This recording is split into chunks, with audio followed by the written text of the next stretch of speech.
পৰৱৰ্তী প্ৰশ্ন কি আছে চোৱা কোৱেশ্চন নম্বৰ 4 কি ক'লে তলৰ সংখ্যাবোৰ পূৰ্ণঘন হ'বলৈ আটাইতকৈ সৰু কি সংখ্যাৰে পূৰণ কৰিব লাগিব সুধিছে ওকে তো তেতিয়া আমি কি কৰিম মৌলিক উৎপাদকীকৰণ পদ্ধতি আমি কৰি চাম আৰু যদি কি হয় সাপোজ 2 কিউব ওলাই তেতিয়া হলে কি হ'ব 8 পাম তেতিয়া কি বুলি কম পূৰ্ণঘন বুলি কম ওকে যদি 2 স্কয়াৰ হে থাকে ইয়াৰ যদি ঘাত কি হয় 2 হয় বাট 3 তকৈ কম থাকে তেতিয়া হলে ই পূৰ্ণঘন হ'ব জানো নহব তো এটো আমি চেক কৰি চাম যদি কিউব হয় ঘাতটো যদি 3 হয় তেতিয়া হলে আমি কি ক'ব পাৰিম বা মাল্টিপলস অফ 3 হয় তেতিয়া হলে আমি ক'ব পাৰিম যে ই কি হয় পূৰ্ণঘন হ'ব আৰু যোনটো কমি থাকিব হেতু আমি কি কৰিব লাগিব পূৰণ কৰিব লাগিব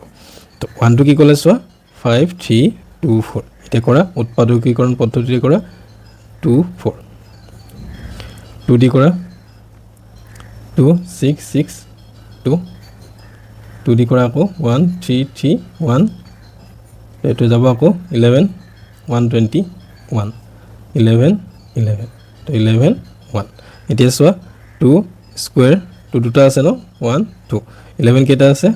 3 তেতিয়া চোৱা এটো কমপ্লিট হৈ আছে ন ঘাত কিমান আছে 3 আছে তেতিয়া হলে ই ইয়া কোনো প্ৰয়োজন নাই এতিয়া চোৱা এটোত চোৱা 2 আছে তো দ্যাট মিন্স কি আছে 2 আৰু এটা 2 কি হৈছে কম হৈ আছে তেতিয়া হলে আমি কি কৰিব লাগিব 2 সংখ্যাৰে আকৌ এটা পূৰণ কৰিব লাগিব তো প্ৰদত্ত সংখ্যাটো